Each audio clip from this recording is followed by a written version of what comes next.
Hello friend, स्वागत है आप सभी का हमारे इस यूट्यूब चैनल मेजर टारगेट पर। तो फ्रेंड, जैसा कि आपको पता है कि हम प्रत्येक रविवार को जो है ना क्लास 10 के सभी सब्जेक्ट का ऑल सब्जेक्ट का यहाँ पे वस्तुनिष्ठ प्रश्नों का यहाँ पे मिक्स टेस्ट यहाँ पे लेते हैं, जो आपको जो है ना 30 में से 25 सही करके दिखाना है।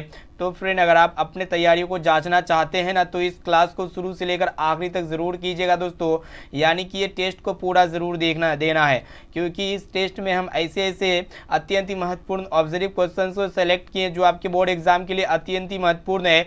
तो फ्रेंड, अगर आप भी इस बार मैट्रिक के एग्जाम देने वाले हैं ना तो इस वीडियो को शुरू से लेकर आखिरी तक ज़रूर देखिएगा दोस्तों।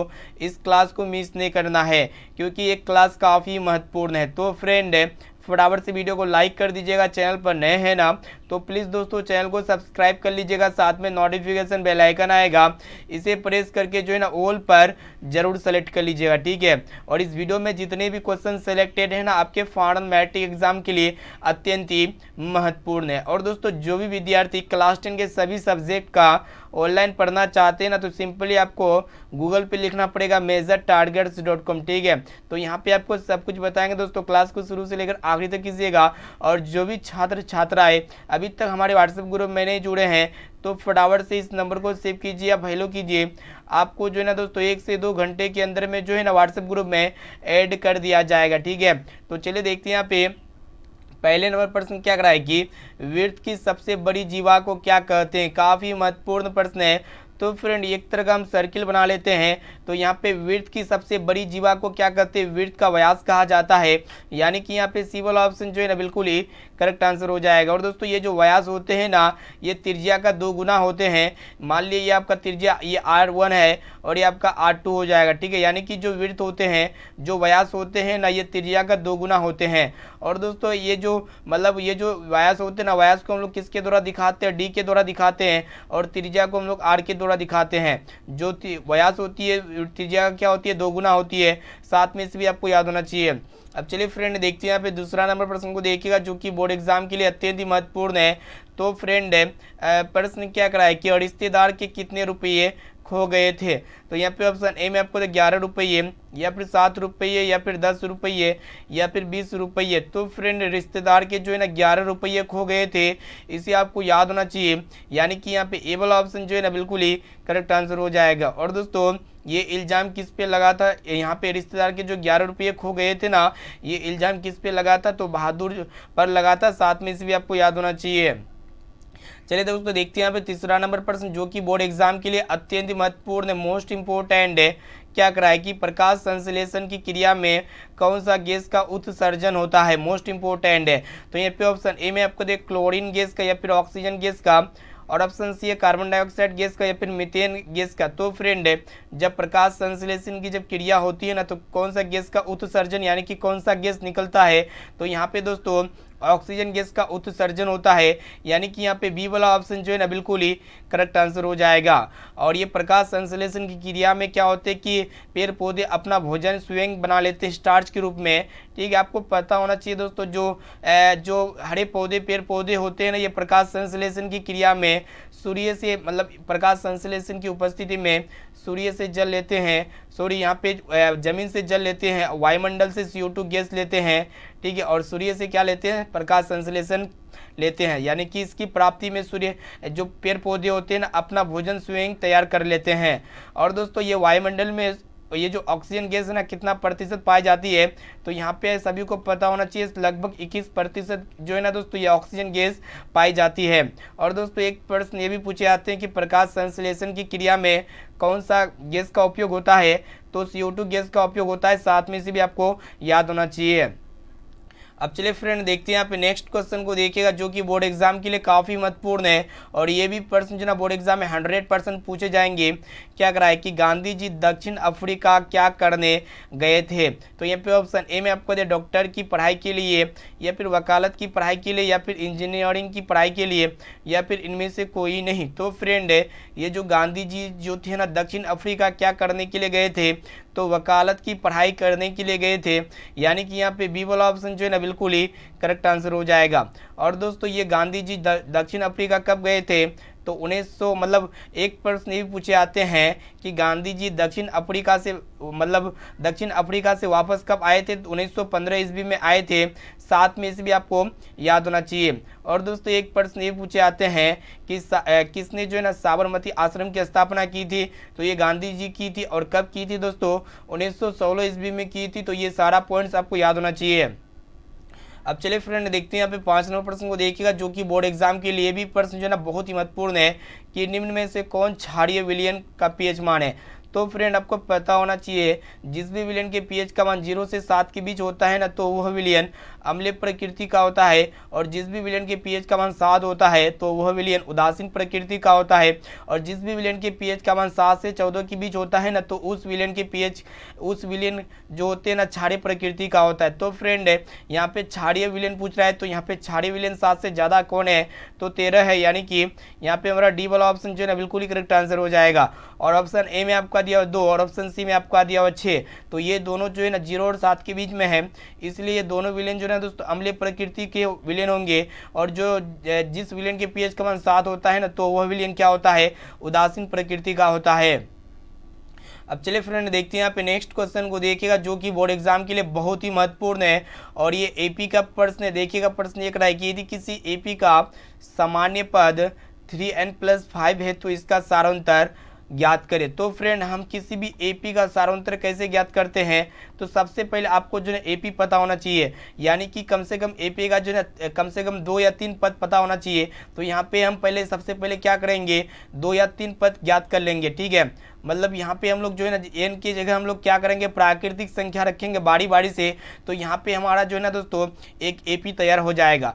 तो चलिए फटाफट से हम लोग सबसे पहले एन की जगह एन का मान 1 रखते हैं, उसके बाद इसको हम हल करते हैं। जब एन का मान 1 रखेंगे तो यहाँ पे 3 गुना 1 + 5 हो जाएगा। तो यहाँ पे आपका कितना प्राप्त होगा दोस्तों, 3 का 3 और यहाँ पे 5 3 8, यानी कि यहाँ पे प्रथम पद कितना प्राप्त हो गया, 8 प्राप्त हो गया। इसी तरह यहाँ पे n की जगह कितना लेंगे दोस्तों, 2 लेंगे। जब n की जगह 2 लेंगे, जब इसको हम लोग सोल्व करेंगे तो कितना हो जाएगा, n को 2 से गुना करेंगे तो यहाँ पे आपका 3 दूना 6 6 5 11, यानी कि यहाँ पे इस एपी का दूसरा पद भी ज्ञात हो चुका है 11। इसी तरह आपको जो है ना तीसरा पद भी ज्ञात कर लेना है। तो तीसरा पद हम लोग कैसे ज्ञात करेंगे, तो सबसे पहले यहाँ पे n की जगह कितना लेंगे दोस्तों, 3 लेंगे, ठीक है। तो चलिए यहाँ पे हम लोग n की जगह 3 ले लेते हैं। तो इसको जो हम लोग सोल्व करेंगे, यहाँ पे आपका कितना हो जाएगा दोस्तों, 3 3 9 और यहाँ पे 5 14, यानी कि ये यहाँ पे तीसरा पद प्राप्त हो चुका है 14। तो फ्रेंड यहाँ पे 8 11 और ये 14, यह एक तरह का एपी के फॉर्म में है, यानी कि ये एपी है। जब हमें एपी का प्रथम दूसरा और तीसरा पद प्राप्त हो जाता है तो हम इसका जो है ना सारांतर यानी कि कॉमन डिफरेंस इजीली ज्ञात कर सकते हैं, क्योंकि ये जो सारांतर का जो फॉर्मूला होता है ना दोस्तों, a2 - a1 होता है। तो यहाँ पे अगर देखा जाए तो दूसरा पद कौन है, 11 है, और यहाँ पे a1 यानी कि पहला पद कितना है दोस्तों, 8 है। तो हम लोग यहाँ पे क्या करेंगे, 11 में 8 को घटाएंगे तो कितना हो जाएगा दोस्तों, 3 हो जाएगा, जो कि यहाँ पे सी ऑप्शन में दिया हुआ है। यानी कि यहाँ पे सी वाला ऑप्शन जो है ना बिल्कुल ही करेक्ट आंसर हो जाएगा। उम्मीद करते ये भी प्रश्न जो है ना आपको काफ़ी अच्छी तरीके से समझ में आ चुका होगा। अब चलिए फ्रेंड देखते हैं यहाँ पे नेक्स्ट क्वेश्चन को देखिएगा, जो कि बोर्ड एग्जाम के लिए अत्यंत ही महत्वपूर्ण है कि बहादुर का बाप कहाँ मारा गया था। तो फ्रेंड यहाँ पे आपको बताना है कि बहादुर का बाप जो है ना कहाँ पे मारा गया था। तो यहाँ पे ऑप्शन ए में आपका युद्ध में, या फिर डकैती में, या फिर चोरी में, या फिर चारवाही में। तो फ्रेंड ये जो बहादुर थे ना, इसका बाप युद्ध में मारे गए थे, यानी कि यहाँ पे ए वाला ऑप्शन जो है ना बिल्कुल ही करेक्ट आंसर हो जाएगा। अब चलिए फ्रेंड देखते हैं यहाँ पे नेक्स्ट क्वेश्चन को देखिएगा, जो कि बोर्ड एग्जाम के लिए मोस्ट इंपॉर्टेंट है। यहाँ पे आपको बताना है कि यदि x, 3, 4, 5 का माध्य 4 है तो यहाँ पे आपसे क्या पूछ रहा है कि x का मान क्या होगा। तो फ्रेंड आपको सबसे पहले पता होना चाहिए माध्य बराबर क्या होता है कि सभी परीक्षणों का योग बटे सभी परीक्षणों की संख्या होता है। यानी कि इसमें जितने भी परीक्षण है ना, सभी को पहले जोड़ देंगे। जैसे कि यहाँ पे क्या क्या है दोस्तों डाटा, जैसे कि आपका x है, x + 3 + 4 + 5 हो जाएगा। फिर हम लोग यहाँ पे क्या करेंगे कि परीक्षणों की संख्या ज्ञात करेंगे, यानी कि यहाँ पे टोटल परीक्षण कितना है, 4 है, तो बटे 4 हो जाएगा। और दोस्तों यहाँ पे ये सभी परीक्षणों का माध्य कितना है, 4 है, तो सिंपली यहाँ पे माध्य की जगह 4 लिख देंगे। उसके बाद इसको हम लोग ऊपर वाला को ऐड कर देंगे। तो फ्रेंड यहाँ पे 5 4 9 हो जाएगा। उसके बाद यहाँ पे 9 और 3 12 हो जाएगा, यानी कि 12 + x बटे 4 हो जाएगा। अब दोस्तों आपको पता होना चाहिए 4 के नीचे 1 छिपा हुआ है, इसको हम लोग तिरछी गुना करेंगे कि क्रॉस मल्टीप्लिकेशन कर देंगे तो कितना हो जाएगा, 4 को 4 से गुना करेंगे तो 16 हो जाएगा। यानी कि ये किसके इक्वल हो जाएगा, 12 प्लस एक्स को 1 से गुना करेंगे तो यहाँ पे 12 प्लस एक्स हो जाएगा। ठीक है, तो यहाँ पे देखिएगा दोस्तों ये 12 जो है ना लेफ्ट साइड में प्लस में, तो ये राइट साइड में जाएगा तो क्या हो जाएगा, 16 में 12 घट जाएगा। ठीक है, तो यहाँ पे आपका फाइनली कितना आ जाएगा, 4 आ जाएगा, जो कि यहाँ पे ए ऑप्शन में है। यानी कि यहाँ पे ए वाला ऑप्शन जो है ना बिल्कुल ही करेक्ट आंसर हो जाएगा। आशा करते ये भी प्रश्न जो है ना आपको काफ़ी अच्छी तरीके से समझ में आ चुका होगा। अब चलिए फ्रेंड देखते हैं यहाँ पे नेक्स्ट क्वेश्चन क्या कराए कि क्षेत्रफल की दृष्टि से भारत विश्व का कौन सा बड़ा देश है। बहुत ही महत्वपूर्ण है बोर्ड एग्जाम के लिए। तो यहाँ पे आपको बताना है कि क्षेत्रफल की दृष्टि से भारत जो है ना पूरा विश्व का कौन सा यहाँ पे बड़ा देश है। भारत आपको बताना है। ठीक है, अगर दोस्तों यहाँ पे बताया जाए कि विश्व का जो सबसे बड़ा देश है ना दोस्तों कौन देश है, वही आपको बता, यहाँ पे अगर पूछा जाए तो आप लोग क्या कीजिएगा, सबसे विश्व का जो सबसे बड़ा देश है ना रूस है। यहाँ पे विश्व का सबसे बड़ा देश कौन सा है दोस्तों, रूस है। तो उसी प्रकार यहाँ पे क्षेत्रफल की दृष्टि से ये भारत जो है ना कौन सा स्थान पे आता है विश्व में, तो ये दोस्तों ये 7वां स्थान में आते हैं। यानी कि यहाँ पे बी वाला ऑप्शन जो है ना बिल्कुल ही करेक्ट आंसर हो जाएगा। और दोस्तों जो एक प्रश्न भी पूछे आते हैं कि किस देश की जनसंख्या सबसे अधिक है। जो चाइना देश है ना दोस्तों, चाइना देश की जनसंख्या क्या है, सबसे ज़्यादा है, मतलब इसकी दृष्टि से, मतलब घनत्व की दृष्टि से। अब चलिए फ्रेंड देखते हैं फिर नेक्स्ट क्वेश्चन जो कि बोर्ड एग्जाम के लिए बहुत ही महत्वपूर्ण है। तो फ्रेंड प्रश्न क्या कराए कि जिस अभिक्रिया में ऊर्जा का अवशोषण होता है उस अभिक्रिया को क्या कहते हैं। बहुत ही सिंपल प्रश्न है। तो यहाँ पे ऑप्शन ए में आपको दिया संयोजन अभिक्रिया या फिर योजन अभिक्रिया या फिर ऊष्माक्षेपी अभिक्रिया या फिर ऊष्माशोषी अभिक्रिया। तो फ्रेंड है जिस भी अभिक्रिया में यहाँ पे ऊर्जा या फिर ऊष्मा का अवशोषण होता है ना, तो उस अभिक्रिया को हम लोग क्या कहते हैं, ऊष्माशोषी अभिक्रिया कहते हैं। यानी कि यहाँ पे डी वाला ऑप्शन जो है ना बिल्कुल ही करेक्ट आंसर हो जाएगा। और दोस्तों एक प्रश्न ये भी पूछे आते हैं कि जिस अभिक्रिया में ऊर्जा या फिर ऊष्मा का उत्सर्जन होता है तो उस अभिक्रिया को क्या कहते हैं, ऊष्माक्षेपी अभिक्रिया कहते हैं। साथ में इसे भी आपको याद होना चाहिए दोस्तों। अब चलिए फ्रेंड देखते हैं यहाँ पे नेक्स्ट क्वेश्चन जो कि बोर्ड एग्जाम के लिए ये भी प्रश्न जो है ना बहुत ही महत्वपूर्ण है। क्या कराए कि वायुमंडल नहीं होता तो आकाश कैसा प्रतीत होता। बहुत ही महत्वपूर्ण प्रश्न है। तो यहाँ पे ऑप्शन ए में आपको दे नीला या फिर काला या फिर नीला या फिर उजला। तो फ्रेंड अगर वायुमंडल नहीं रहता ना तो यहाँ पे आकाश कैसा प्रतीत होता, तो काला प्रतीत होता। यानी कि यहाँ पे बी वाला ऑप्शन जो है ना बिल्कुल ही करेक्ट आंसर हो जाएगा। जैसे कि यहाँ पे अगर आप अंतरिक्ष से आकाश को देखिएगा ना तो आपको कैसा दिखेगा दोस्तों, काला दिखेगा, क्योंकि अंतरिक्ष में वायुमंडल नहीं है। जब वायुमंडल नहीं होगा ना दोस्तों किसी भी कण का, मतलब किसी भी कलर का क्या होगा, स्क्रैचिंग नहीं होगा, यानी कि प्रकीर्णन नहीं होगा। और दोस्तों जो अगर हम पृथ्वी से वायुमंडल को देखते हैं यानी कि आकाश को देखते हैं तो कैसा प्रतीत होता है, हमें नीला प्रतीत होता है। काहे नीला होता है, काहे नीला दिखाई देता है, क्योंकि जब प्रकाश किरणें पृथ्वी पर आपतित होती है तो नीले रंग का प्रकीर्णन सबसे ज़्यादा होता है। यानी कि ये नीले रंग जो है स्क्रैचिंग ज़्यादा होता है। इसी नीले रंग के प्रकीर्णन के कारण हमें आकाश का कलर कैसा दिखता है दोस्तों, नीला दिखता है। उम्मीद करते ये भी प्रश्न जो है आपको काफ़ी अच्छी तरीके से समझ में आ चुका होगा। अब चलिए फ्रेंड देखते हैं यहाँ पे नेक्स्ट क्वेश्चन को देखिएगा जो कि बोर्ड एग्जाम के लिए बहुत ही महत्वपूर्ण है। और ये भी प्रश्न जो है ना बोर्ड एग्जाम में गत वर्ष में काफ़ी बार पूछा जा चुका है। क्या कराए कि यंग यूरोप का संस्थापक कौन था। तो यहाँ पे अगर ऑप्शन ए में आपका दिया हो मेजिनी या फिर गैरीबाल्टी या फिर हिटलर, इमानुएल या फिर मुसेलिन। तो फ्रेंड ये यंग यूरोप का संस्थापक कौन थे वही आपको बताना है। ठीक है, तो मेजिनी थे, इसे आपको याद होना चाहिए दोस्तों। यानी कि यहाँ पे ए वाला ऑप्शन जो है ना बिल्कुल ही करेक्ट आंसर हो जाएगा। अब चलिए फ्रेंड देखते हैं यहाँ पे नेक्स्ट क्वेश्चन को देखिएगा जो कि बोर्ड एग्जाम के लिए बहुत ही महत्वपूर्ण ये भी प्रश्न है। प्रश्न क्या कराए कि पाटलिपुत्र किस प्रांत की राजधानी है। बहुत ही महत्वपूर्ण है। तो फ्रेंड ये प्रांत का अर्थ क्या होता है, राज्य। यानी कि पाटलिपुत्र जो है ना कि किस राज्य की राजधानी है वही आपको बताना है। तो यहाँ पे ऑप्शन ए में आपको बिहार की या फिर झारखंड की या फिर उड़ीसा राज्य की या फिर केरल राज्य की। तो फ्रेंड ये जो पाटलिपुत्र है ना ये बिहार राज्य की राजधानी है दोस्तों, इसे आपको याद होना चाहिए। यानी कि यहाँ पे ए वाला ऑप्शन जो है ना बिल्कुल ही करेक्ट आंसर हो जाएगा। अब चलिए फ्रेंड देखते हैं यहाँ पे 14 नंबर प्रश्न जो कि बोर्ड एग्जाम के लिए बहुत ही महत्वपूर्ण है। यहाँ पे इसका जो है ना माध्यिका निकालना है। ठीक है, तो सबसे पहले जो भी संख्या अगर आपको दिया रहे तो उसका माध्यिका आप लोग कैसे ज्ञात कीजिएगा। तो सबसे पहले आपको जो है ना दोस्तों इसको आपको जो है ना आरोही क्रम में सजाना पड़ेगा। ठीक है, आरोही क्रम में यानी कि बढ़ते क्रम में इसको सजाना पड़ेगा। तो बढ़ते क्रम में क्या होता है कि सबसे पहले छोटा संख्या को लिया जाता है, जैसे कि यहाँ पे 3 है, उसके बाद यहाँ पे आपका 5 हो जाएगा। ठीक है, उसके बाद आपका यहाँ पे 7 हो जाएगा दोस्तों, फिर 9 हो जाएगा, फिर यहाँ पे आपका 10 हो जाएगा, फिर यहाँ पे आपका 12 हो जाएगा। तो हम लोग माध्यिका कैसे निकालते हैं, तो सबसे पहले आपको इसको आरोही क्रम में सजा देना है। ठीक है, आरोही क्रम के बाद सजाने के बाद आपको यहाँ पे देखना है ये जो यहाँ पे जो संख्या है ना दोस्तों, सम बार है कि विषम बार है। तो यहाँ पे देखा जाए, यहाँ पे 1 2 3 4 5 6, तो फ्रेंड यहाँ पे देखिएगा n का मान कितना आया, 6 आया। ठीक है, तो यहाँ पे जब भी यहाँ पे सम बार संख्या होगा ना, तो आप लोग यहाँ पे क्या कीजिएगा, दोस्तों, सबसे पहले यहाँ पे पीछे तरफ और आगे तरफ, यानी कि यहाँ पे पीछे तरफ से और आगे तरफ से इसको आपको जो है ना बीच वाला ले लेना, छाट देना है। इधर से हम लोग 2 लेंगे, 2 संख्या, और इधर से 2 लेंगे, और जो बीच का होता है ना दोनों संख्या को हम लोग क्या करेंगे, 2 से मतलब डिवाइड कर देंगे। तो इसके लिए फॉर्मूला होता है दोस्तों, सम बार के लिए फॉर्मूला क्या होता है, जो बीच वाला संख्या है ना इसको ऐड कर देना है, यानी कि 7 + 9/2 कर देना है, फॉर्मूला होता है। कहने का अर्थ है जो दोनों संख्या होगी ना इसको ऐड कर देना, फिर 2 से भाग कर देना है। तो दोनों को ऐड कर देंगे तो आपका 16 प्राप्त होगा। फिर यहाँ पे 16/2, तो इसको जब हम लोग काटेंगे तो 8 टाइम्स में कट जाएगा, यानी कि ये जो संख्याएं है ना इसकी माध्यिका कितना होगा दोस्तों, 8 हो जाएगा, जो कि यहाँ पे ए ऑप्शन में दिया हुआ है।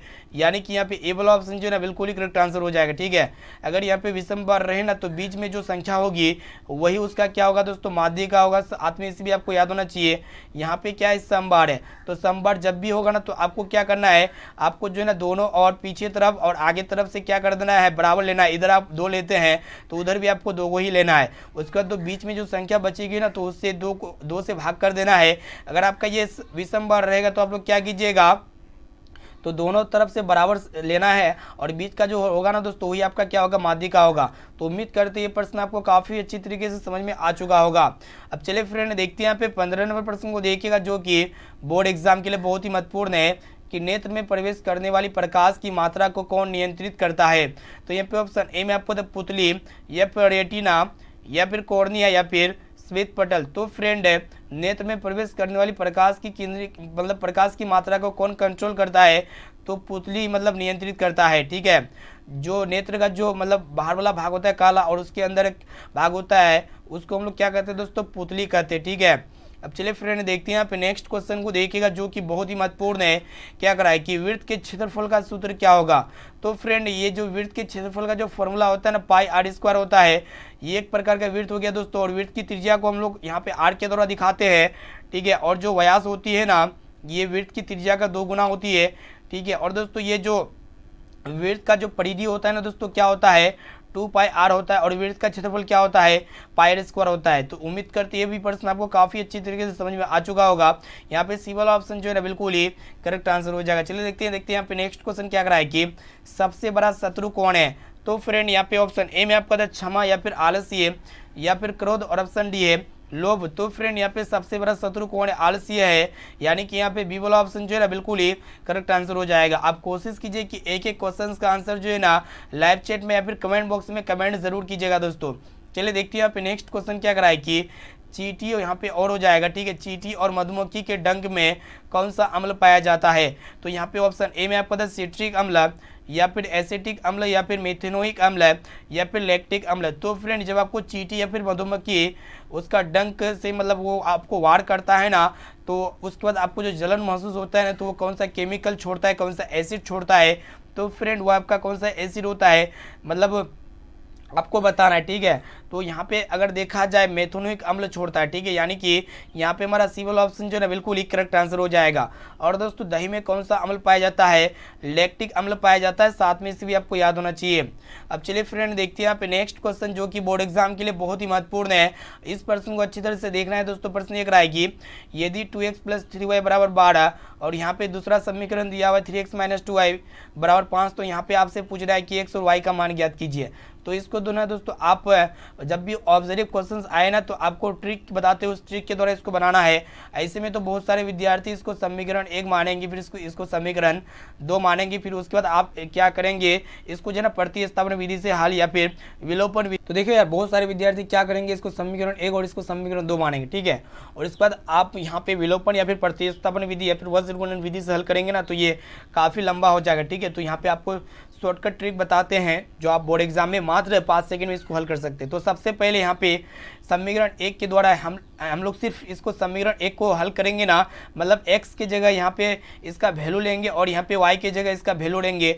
अगर लेफ्ट साइड और राइट साइड ये दोनों आपस में इक्वल होता है ना, तो हम समझ जाएंगे कि कौन सा ऑप्शन सही है।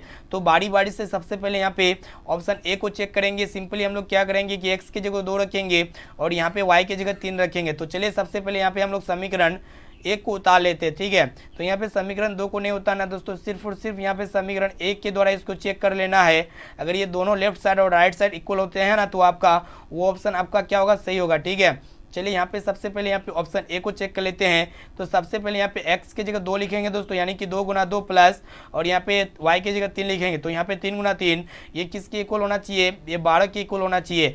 जब इसको हम लोग सोल्व करेंगे तो 2 दूना 4 हो जाएगा, तो 4 प्लस 3 तिया 9, तो यहाँ पे 12। तो फ्रेंड यहाँ पे देखा जाए 9 4 13 और यहाँ पे 12, क्या कभी 13 और 12 इक्वल हो सकता है, नहीं हो सकता है। यानी कि ये समीकरण ऑप्शन ए जो है ना दोस्तों, ये सही नहीं होगा, ठीक है। अगर ऑप्शन बी को भी चेक किया जाए तो सिंपली हम लोग x की जगह 2 रखेंगे और y की जगह 2 रखेंगे, मतलब 3 रखेंगे, -3।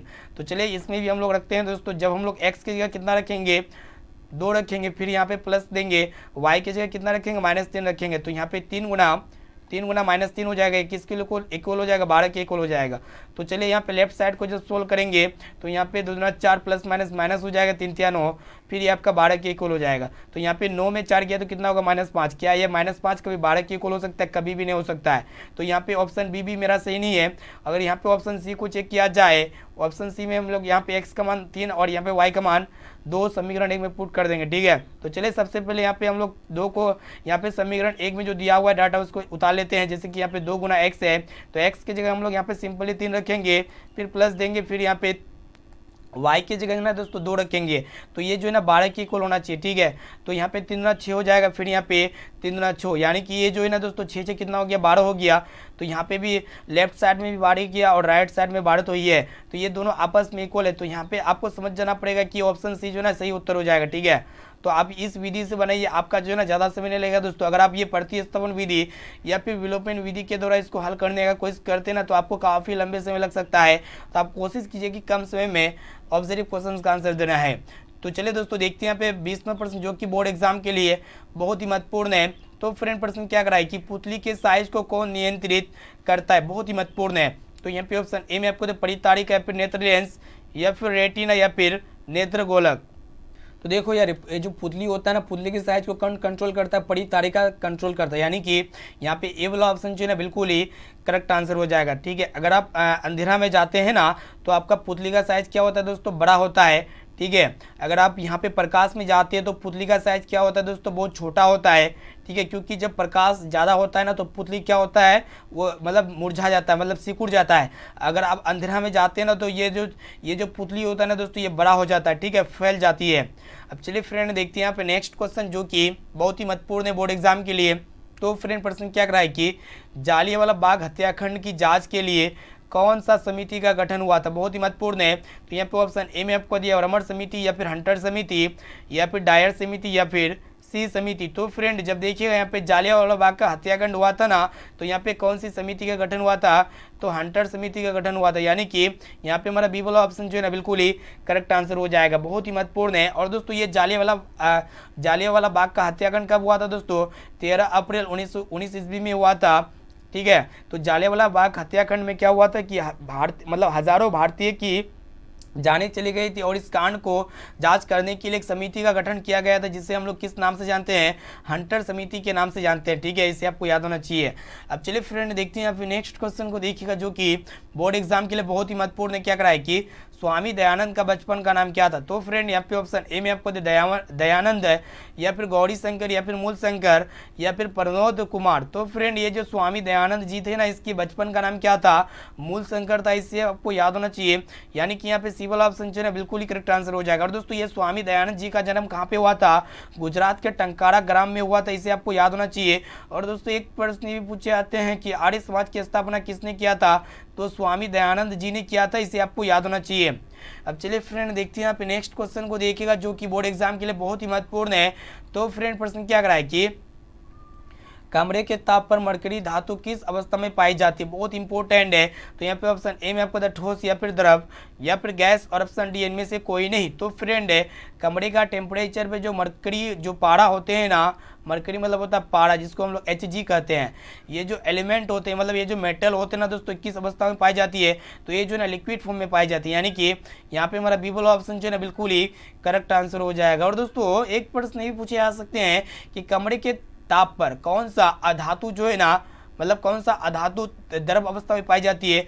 तो आपका क्या होता है दोस्तों? ब्रोमीन। क्या होता है आपका? ब्रोमीन। इसे आपको याद होना चाहिए, बहुत ही महत्वपूर्ण प्रश्न को बता रहे हैं, इसलिए यहाँ पे क्लास को शुरू से लेकर आखिरी तक जरूर कीजिएगा दोस्तों। और जो भी छात्र अभी तक वीडियो को लाइक नहीं किया ना, तो प्लीज़ दोस्तों जल्दी से छात्राएं फटाफट से वीडियो को लाइक कर दीजिएगा। और चैनल पर नए हैं ना, तो प्लीज़ दोस्तों चैनल को भी सब्सक्राइब कर लीजिएगा। और इस क्लास को शुरू से लेकर आखिरी तक कीजिए। ये आपका क्लास 10 के सभी विषयों का मिश्रित प्रश्न को शामिल किए, जो आपके बोर्ड एग्जाम में 100% ये सारे प्रश्न जो ना पूछे जा सकते हैं। इसलिए यहाँ पे आप कोशिश कीजिए कि एक एक क्वेश्चन का आंसर जो है ना आप कमेंट बॉक्स में या फिर लाइव चैट में कमेंट जरूर कीजिएगा दोस्तों। चलिए देखते हैं यहाँ पे प्रश्न क्या कराए कि ब्रह्मा समाज के संस्थापक कौन है? तो यहाँ पे ऑप्शन ए में आपका दिया राजा राम मोहन राय, या फिर दयानंद सरस्वती, या फिर विवेक आनंद, या फिर रामकृष्ण है। तो फ्रेंड यहाँ पे देखिएगा ब्रह्मा समाज के संस्थापक जो है ना राजा राम मोहन राय है, इसे आपको याद होना चाहिए दोस्तों, यानी कि यहाँ पे ए वाला ऑप्शन जो है ना बिल्कुल ही करेक्ट आंसर हो जाएगा। अब चलिए फ्रेंड देखते हैं यहाँ पे नेक्स्ट क्वेश्चन क्या कराए कि आवर्धन का ऐसा मतलब क्या होता है? बोर्ड एग्जाम के लिए बहुत ही महत्वपूर्ण है, और ये प्रश्न जो ना बोर्ड एग्जाम में पूछे जा सकते हैं। जो मैग्निफिकेशन होता है ना, इसका ऐसा यूनिट क्या होता है? तो मात्रक विहीन होता है, यानी कि ये यूनिट लेस होता है, इसका कोई भी ऐसा मात्रक नहीं होता है। और दोस्तों ये जो ओम होते हैं ना, प्रतिरोध का ऐसे मात्रक होता है, ठीक है, इसे आपको याद होना चाहिए। और इलेक्ट्रिक करंट का ऐसे मात्रक क्या होता है? एम्पियर होता है, साथ में इसे भी आपको याद होना चाहिए। चलिए देखते हैं यहाँ पे नेक्स्ट क्वेश्चन क्या कराए कि रैखिक समीकरण का घात होगा। तो फ्रेंड बहुत ही महत्वपूर्ण है। तो रैखिक समीकरण का जो घात होता है ना, एक होता है, यानी कि यहाँ पे बी वाला ऑप्शन जो है ना बिल्कुल ही करेक्ट आंसर हो जाएगा। और द्विघात समीकरण का घात क्या होता है? 2 होता है, साथ में इसे भी आपको याद होना चाहिए। चलिए दोस्तों देखते हैं यहाँ पे नेक्स्ट क्वेश्चन क्या कराए कि भारत माता के संबंध में क्या सही है? तो यहाँ पे ऑप्शन ए में आपका दिया हुआ है शैलवासिनी, या फिर नगरवासिनी, या फिर ग्रामवासिनी, या फिर विद्यावासिनी। तो फ्रेंड भारत माता के संबंध में क्या सही है? तो ग्रामवासिनी सही है दोस्तों, यानी कि यहाँ पे हमारा सी वाला ऑप्शन जो है ना बिल्कुल ही करेक्ट आंसर हो जाएगा। चलिए देखते हैं यहाँ पे नेक्स्ट क्वेश्चन, जो कि बोर्ड एग्जाम के लिए बहुत ही महत्वपूर्ण है। ये प्रश्न जो है ना बोर्ड एग्जाम में काफ़ी बार पूछा जा चुका है कि बेंजीन का अणुसूत्र निम्न में से कौन है? तो फ्रेंड है ये जो बेंजीन का जो अणुसूत्र होता है ना, क्या होता है? C6H6 होते हैं, यानी कि यहाँ पे सी वाला ऑप्शन जो है ना बिल्कुल ही करेक्ट आंसर हो जाएगा। चलिए देखते हैं यहाँ पे नेक्स्ट क्वेश्चन देखिएगा क्या कराए कि वाष्प चलित रेल इंजन, यहाँ पे आपको बताना है कि वाष्प चलित रेल इंजन का आविष्कार किसने किया था? तो यहाँ पे ऑप्शन ए में आपका दिया हुआ अब्राहम डर्बी, या फिर जेम्स वाट, या फिर जॉर्ज स्टेफेंसन, या फिर रॉबर्ट फुल्टन। तो फ्रेंड ये जो वाष्प चलित रेल इंजन थे ना, इसके आविष्कारक कौन थे? जेम्स वाट थे, यानी कि यहाँ पे बी वाला ऑप्शन जो है ना बिल्कुल ही करेक्ट आंसर हो जाएगा। अब चलिए फ्रेंड देखते हैं यहाँ पे नेक्स्ट क्वेश्चन, जो कि बहुत ही महत्वपूर्ण है और 100% पूछे जाएंगे। इस प्रश्न को अच्छी तरह से देखिएगा कि ज्योति तीव्रता का ऐसे मतलब क्या होता है? तो यहाँ पे ऑप्शन ए में आपको कैंडेला, या फिर मीटर, या फिर केल्विन, या फिर एम्पियर। तो फ्रेंड ये जो ज्योति तीव्रता है ना, इसका ऐसा यूनिट क्या होता है? कैंडेला होता है दोस्तों। और यहाँ पे ए वाला ऑप्शन जो है ना बिल्कुल ही करेक्ट आंसर हो जाएगा। तो फ्रेंड यहाँ पे हम लोग फाइनली जो है ना क्लास 10 के ऑल सब्जेक्ट के यहाँ पे मिक्स टेस्ट दे चुके हैं, और आप हमें कमेंट करके बताइएगा ये 30% में से आप लोग पहले से कितना % का सही और सटीक आंसर दे पाए, ठीक है। साथ में ABSW क्वेश्चन का आंसर बताने इस वीडियो में। तो देखिएगा क्वेश्चन से कराए कि किस देश ने मतलब सिविल सेवा की परीक्षा शुरू की थी? तो भारत देश, या फिर नेपाल देश, या फिर चीन देश, या फिर जापान देश। तो फ्रेंड इसका राइट आंसर जो भी लगता है ना, तो जल्दी से जाइए कमेंट बॉक्स में और आप हमें कमेंट करके जरूर बताइएगा, ठीक है। और चलिए आप लोग को लेके चलते हैं कि आपका जो एग्ज़ाम आने वाला है ना, आपका किस दिन से मतलब जो टर्मिनल का एग्ज़ाम हुआ था, जो टेस्ट एग्ज़ाम दिए थे सबसे पहले फर्स्ट टर्मिनल का, तो उसी प्रकार आपका जो है दोस्तों सेकेंड टर्मिनल का भी एग्ज़ाम होगा, ठीक है। तो आप लोग अपना रूटीन कैसे डाउनलोड कीजिएगा, और वहाँ पर उस आर्टिकल में सब कुछ बारीकी से बताया गया है, तो आप उस आर्टिकल को ज़रूर पढ़िएगा। चलिए आप लोग को बताते हैं कि कैसे आप लोग ऑनलाइन पढ़ सकते हैं, या फिर सबसे पहले आप रूटीन कैसे डाउनलोड कीजिएगा आने वाले एग्जाम का, ठीक है। तो जब तक फटाफट से वीडियो को लाइक कीजिएगा दोस्तों, और आप हमें कमेंट करके भी बताइएगा कि आपका कितना क्वेश्चन सही हुआ, ठीक है। इसका जवाब आप हमें वीडियो में जरूर बताइएगा, और SW क्वेश्चन का भी जवाब जरूर बताइएगा। तो चलिए आप लोग को लेके चलते हैं अपने वेबसाइट पे। तो देखो यार, सबसे पहले जो है ना आपको अपने मोबाइल के क्रोम ब्राउज़र पे चले आना पड़ेगा, और ये क्रोम ब्राउज़र जो है ना सभी के स्मार्टफोन पे होते हैं, तो आप बारीकी से यहाँ पे समझना है। तो सबसे पहले यहाँ पे गूगल पे आपको क्या सर्च करना होगा, मेजर टारगेट्स सर्च करना होगा। तो सिंपली यहाँ पे measuretargets.com सर्च कर चुके हैं। उसके बाद यहाँ पे देख सकते हैं मैट्रिक एग्जाम है ना, तो इसमें आपको सिंपली क्लिक कर देना है। तो जैसे यहाँ पे आप क्लिक करते हैं ना, तो आप हमारे वेबसाइट के फ्रंट पेज पे आ जाएंगे। तो सिंपली यहाँ पे आपको क्या बताए कि आप क्लास 9 और 10 का रूटीन कैसे डाउनलोड कर सकते हैं। तो सिंपली इसमें आप क्लिक करके जो है ना क्लिक कर दीजिएगा, और इस तरह का कुछ विज्ञापन वगैरह आ सकता है, तो इसको आप जो है ना एक बार खोल लेना है, ठीक है। यहाँ पे खोले का ऑप्शन है ना, तो सिंपली आप इस बार जो एक बार जो है ना दोस्तों, इसमें आप सिर्फ और सिर्फ इसमें आपको क्लिक कर देना है। तो फ्रेंड जैसे उसमें आप क्लिक कीजिएगा ना, तो हमारे इस आर्टिकल में आ जाइएगा। जैसा कि यहाँ पे देखने पा रहे हैं कि क्लास 9वीं और 10वीं का परीक्षा का रूटीन कैसे डाउनलोड करें, और प्रश्न पत्र क्या है और सिलेबस क्या है, तो सब कुछ यहाँ पे आपको फ्री ऑफ कॉस्ट मिलेगा, ठीक है। सब कुछ इन टोटली यहाँ पे जो है ना दोस्तों आपको सब कुछ फ्री में मिलेगा। तो नीचे थोड़ा स्क्रॉल डाउन करना है, नीचे आना है, और यहाँ पे देख सकते हैं सब कुछ यहाँ पे आप आर्टिकल में पढ़िएगा, ठीक है। आपको यहाँ पे बता रहे हैं कैसे डाउनलोड कीजिएगा, क्या रूटीन एग्जाम का किस दिन कौन सा एग्जाम होगा, तो सब कुछ यहाँ पे फ्री ऑफ कॉस्ट डाउनलोड कर सकते हैं। तो नीचे आइएगा तो सिंपली यहाँ पे आप जो है ना रूटीन डाउनलोड कर सकते हैं, और यहाँ पे क्वेश्चन पेपर डाल देंगे दोस्तों। जो क्वेश्चन एग्जाम में लड़ेगा 100% वही क्वेश्चन यहाँ पे डालेंगे। और यहाँ पे अगर आप फेल हो जाते हैं तो आप यहाँ पे आपका क्या उपाय होगा, यानी कि जो भी छात्र आए इस एग्जाम में फेल हो जाते हैं या फिर वो एग्जाम नहीं दे पाते हैं, तो उस छात्र का क्या होगा, तो सब कुछ यहाँ पे लिखा हुआ है। तो आप जाइए हमारे वेबसाइट पे जल्दी फटाफट से आप जो है ना इसको आप चेकआउट जरूर कीजिएगा। तो फिर मिलते हैं यहाँ पे नेक्स्ट क्लास में। तो सबसे पहले जो भी विद्यार्थी आज का संडे का धमाकेदार टेस्ट नहीं दिए हैं ना, तो टेस्ट कैसे दीजिएगा, तो सिंपली यहाँ पे देख सकते हैं ऑनलाइन टेस्ट का बटन है, तो सिंपली इसमें आपको क्लिक कर देना है। तो जैसे आप इसमें क्लिक करते हैं ना, तो यहाँ पे आप जो है ना हमारे जो टेस्ट का जो पेज है ना उसमें आ जाइएगा। उसके बाद सिंपली यहाँ पे जो भी सब्जेक्ट में आपको टेस्ट देना है, जैसे कि अभी हालांकि ये क्लास 10 का हिस्ट्री का टेस्ट चल रहा है धमाकेदार, तो सिंपली आप इसमें आप क्लिक कर दीजिएगा। उसके बाद यहाँ पे आप नीचे स्क्रॉल डाउन कीजिएगा, नीचे आइएगा, तो सिंपली कुछ नहीं करना दोस्तों, बहुत ही सिंपल है। तो स्टार्ट पे क्लिक करके आपको अपना नाम डालना है, और सिंपली यहाँ पे आपका टेस्ट स्टार्ट हो जाएगा। तो इस तरह देख सकते हैं टेस्ट, और इनके साथ साथ आप जो है ना क्लास 10 के सभी सब्जेक्ट का दोस्तों यहाँ पे क्या कर सकते हैं, आप इजीली पढ़ सकते हैं, ठीक है। जैसे कि यहाँ पे देखने पा रहे सब कुछ यहाँ पे मॉडल पेपर से लेकर टोटली यहाँ पे सब्जेक्टिव टाइप प्रश्न सब कुछ नोट्स वगैरह सब कुछ यहाँ पे आपको मिल जाएगा। तो आप जो है ना एक बार ट्राई जरूर कीजिए। तो यहाँ पे इस वीडियो को अपने दोस्तों में ज़्यादा से ज़्यादा शेयर कीजिएगा, और रिक्वेस्ट कर रहे हैं कि जो भी विद्यार्थी अभी तक हमारे व्हाट्सएप ग्रुप में नहीं जुड़े हैं, तो आप हमारे व्हाट्सएप ग्रुप में जुड़ सकते हैं, इसमें कोई दिक्कत नहीं है। आपको जो है ना व्हाट्सएप ग्रुप में ऐड कर दिया जाएगा दोस्तों। तो आप हमारे नंबर को नोट कर सकते हैं, मेरा नंबर है 6206 है 076569। तो सिंपली इस नंबर को सेव कीजिए, आप हेलो कीजिए, आपको जो है ना 1 से 2 घंटे के अंदर में ऐड कर दिया जाएगा, ठीक है। तो यहाँ पे नंबर है 6206 है, मतलब 6206076569, ठीक है, यहाँ पे 9 है। तो इस नंबर को आप सेव कीजिए, आप हेलो कीजिए, आपको जो है ना व्हाट्सएप ग्रुप में जोड़ दिया जाएगा। तो फ्रेंड फिर मिलते हैं यहाँ पे नेक्स्ट क्लास में। आज के लिए इतना ही। इस वीडियो को शेयर कीजिए अपने दोस्तों में, जितना भी हो सके बिहार बोर्ड के सभी छात्रों तक ये वीडियो पहुंचना चाहिए, ताकि वो अपनी तैयारी को जान सके, ठीक है। तो नेक्स्ट क्लास में मिलते हैं दोस्तों, आज के लिए इतना ही। वंदे मातरम।